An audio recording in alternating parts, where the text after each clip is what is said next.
اور انہوں نے سارے جموں کشمیر کو الٹ پلٹ کر کے رکھ دیا اس وقت. اور میری بات, میں اپنی بات کیا کہوں؟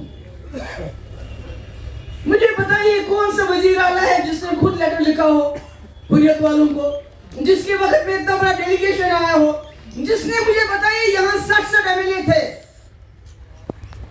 پارٹیوں کے پاس, 30-35 سال میں سرکار بنائی, مجھے بتائیے ایک FIR کسی کی واپس بھی؟ میں نے 12,000-13,000 نوجوانوں کی FIR. آج وہی نوجوان دنیا کے جیلوں میں سڑ رہے ہیں, دل ٹوٹتا ہے, دل پھٹنے کو آتا ہے جب میرے پاس وہ آتے ہیں, ان کے ماں باپ آتے ہیں, آفس میں آتے ہیں, وہ کہتے ہیں میرا بچہ فلانی جیل میں, میرا بچہ, ایک بچہ ہے یہاں اننت ناگ کا کینسر پیشنٹ ہے, لاسٹ سٹیج میں اس کو یہاں تک نہیں لاتے ہیں. ایسی کتنی کہانیاں ہیں جو اس وقت کے حالات ہیں. مگر میرا طاقت آپ ہو, یہ ہمت چھوٹو, میرا طاقت آپ ہو, چاہے جو جموں کے ہمارے لوگ ہیں, آپ اندازہ نہیں لگا سکتے ہو, وہ انگاروں پہ چلتے ہیں. جموں میں PDP کو کچھ لوگ بڑی بری نظر سے دیکھتے ہیں, مگر جو وہاں ہمارے خاص کر نان مسلم بچے ہمارے ساتھ چلتے ہیں, یوتھ کے بچے چلتے ہیں, جو سینہ تان کے گردن سر اٹھا کے PDP کی بات کرتے ہیں, آج میں ان کو بھی سلام کرنا چاہتی ہوں. میں وہاں جو ہمارے وائس پریزیڈنٹ ہیں جن کو اتنا تنگ کر رہے ہیں, اتنا ستا رہے ہیں, میں ان کو بھی سلام کرنا چاہتی ہوں. میرے ساتھ کھڑے رہے 2019 کے بعد. ویری صاحب, ستائش صاحب, ان کو تو 2 بار نعیم صاحب اور ان کو بند کر دیا. محبوب بیگ صاحب, غلام نبی لون صاحب, صوفی صاحب, یہ باقی جتنے بھی چھوٹے چھوٹے ہمارے بچے ہیں یوتھ کے, یہ وہی 2 سال اس کو جیل میں بند رکھا. کیوں؟ پارٹیاں تو بہت ساری ہیں, مگر آپ میری طاقت ہو, آپ کے پاس ایجنڈا ہے. یہ ہمیشہ سوچنا چاہیے جب آپ مفتی صاحب کے لیے اتنی بات کرتے ہو, آپ مفتی صاحب کا خواب ہو, آپ مفتی صاحب کا ایجنڈا ہو, آپ مفتی صاحب کا ویژن ہو. اس لیے ہم کو مضبوطی سے اس کو پکڑ کے رکھنا ہے, اس کو چھوڑنا نہیں, ہمت نہیں ہارنی چاہیے. مجھے بتائیے, میں 2 سال تھی وزیر اعلیٰ, مفتی صاحب تھے 3 سال 10 مہینے, مگر جتنے کام میرے ٹائم میں بھی ہوئے, اس پتھراؤ میں بھی, یا مفتی صاحب کے ٹائم میں ہوئے, مجھے نہیں لگتا ہے اتنے 40 سال میں کام ہوئے ہوں گے. میرے وقت میں بھرتی ہوئی پولیس میں, دوسرے ڈپارٹمنٹ میں, ایک کیس بتا مجھے کورٹ میں چلا گیا ہو, کہیں شکایت ہوئی ہو؟ کوئی شکایت نہیں. ایک گھر میں 2 بچے سلیکٹ ہو گئے, غریب گھر تھا, وہ آئے, انہوں نے مجھے ایک حساب سے وہ پاؤں پکڑنے لگے ہمارے ورکروں کے, یہ اچھا حکومت ایس پہ انہوں پہنچ ایس لگ سرید ہے. اب محبوبہ مفتی کے خلاف کیا ہے؟ بہت بڑا الزام ہے جی, دودھ اور ٹافی دن رات ہمارے لوگ وہ چلاتے رہتے ہیں. ارے میں نے کہا تھا ایک ماں بن کے تم کو, اگر میری بات مانی ہوتی تو اس وقت انشاء میری بچی آنکھوں سے نہیں گئی ہوتی.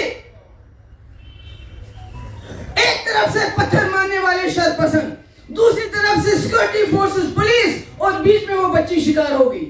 اس کا کیا قصور؟ ان بچوں کا کیا قصور جو بیچ میں پھنس گئے؟ بس یہی. اب جتنا پروپاگنڈا اگر اپوزیشن پارٹی کرے, میں سمجھتی ہوں نیشنل کانفرنس ہمارے اپوزیشن ہے, مگر اس سے زیادہ پروپاگنڈا RSS اور BJP والے کرتے ہیں. انہوں نے BJP کے ساتھ ہاتھ ملایا, RSS والے ہی کہتے ہیں, کشمیر میں کہتے ہیں, جموں میں نہیں کہتے. اس لیے میں آپ سے, میرا جو ورکر ہے, آپ کو سر اٹھا کے بات کرنی چاہیے. تو یہ کھوج ٹافی, میں نے کئی بچوں کے سر کے اوپر سے سیمٹ اتارا ہے, امساتمن بغیر اشنما اتنا ایسے کھسا ہٹ, ان کے چھالے پڑ جاتے تھے. میں نے کیمپس سے بچوں کو نکالا ہے. میں نے تب بچوں کو ہسپتال میں دیکھا ہے جب ان کی ٹانگوں کے بیچ میں سٹرو چلایا جاتا تھا. میں نے کیا نہیں دیکھا ہے. اور آج آپ کو دودھ ٹافی بول کے ڈراتے ہو, ڈرو مت. میں نے صحیح بات کہی تھی. میں نے یہاں کے ماں باپ کو کہا اپنے بچوں کو اندر رکھو, ان کو باہر مت بھیجو. بھیجو گے تو خدا نہ خواستہ وہی ہوگا جو بیچاری انشاء کا حال ہو گیا. وہی ہوا.